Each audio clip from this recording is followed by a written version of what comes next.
नमस्कार मित्रों, इन दिनों टैक्स और टैरिफ दोनों की चर्चा हो रही है। ऐसे में कई बार एक सवाल सामने आता है कि क्या टैक्स और टैरिफ एक ही चीज है?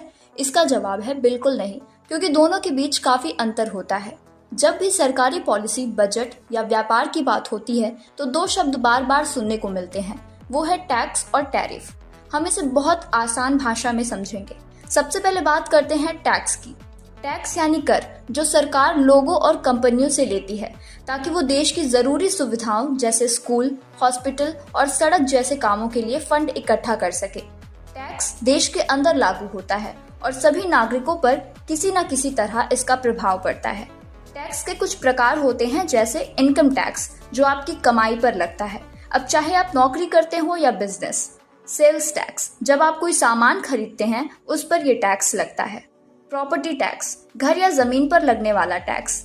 एक्साइज टैक्स, शराब, सिगरेट और पेट्रोल जैसी चीजों पर यह टैक्स लगता है। अब बात आती है टैरिफ की। टैरिफ एक खास तरह का टैक्स होता है जो विदेश से आने या विदेश भेजे जाने वाले सामान पर लगाया जाता है। आमतौर पर ये इंपोर्ट पर लगाया जाता है। इसका उद्देश्य न सिर्फ पैसा इकट्ठा करना है, बल्कि अपने देश की फैक्ट्रियों और उद्योगों को विदेशी सामान की प्रतिस्पर्धा से बचाना होता है। जब किसी विदेशी चीज पर टैरिफ लगता है तो वो महंगी हो जाती है और लोग घरेलू सामान खरीदना ज्यादा पसंद करते हैं। टैक्स की तरह टैरिफ के भी कुछ प्रकार होते हैं, जैसे एड वैलोरम टैरिफ, जिसमें सामान की कीमत का 1% लिया जाता है। जैसे 1000 रुपए के सामान पर 10% टैरिफ यानी 100 रुपए टैक्स देना होगा। स्पेसिफिक टैरिफ, ये आयातित वस्तु की प्रति इकाई पर एक निश्चित शुल्क है, जैसे $5 प्रति टन गेहूं।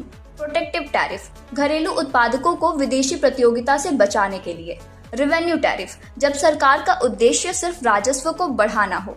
अब क्या टैरिफ को टैक्स माना जा सकता है? तो तकनीकी रूप से टैरिफ एक तरह का टैक्स ही होता है, बस ये अलग तरीके से काम करता है।